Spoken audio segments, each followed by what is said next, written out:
Mir Celadet Ali Bedirxan Bilûra min, bilûra mina şîrin, tu di sariya sibehê û hingûra êvarê de hevalê bê hevalan, destbirayê şivan û dilketiyan î.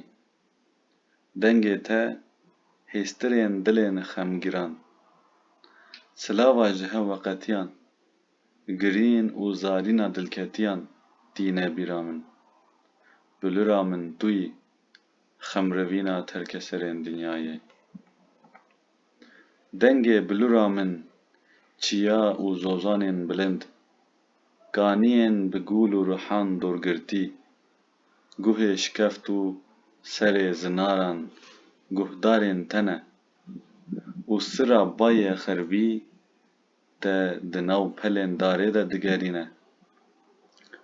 Bilûra min dengê xwe berde, dinya mîna zarokekî berşîr ket derguşa xwe.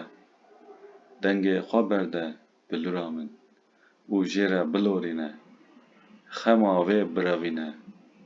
Bilûra min tu yî. Bilûra min dengê xwe berde, dinya mîna zarokekî berşîr ket derguşa xwe.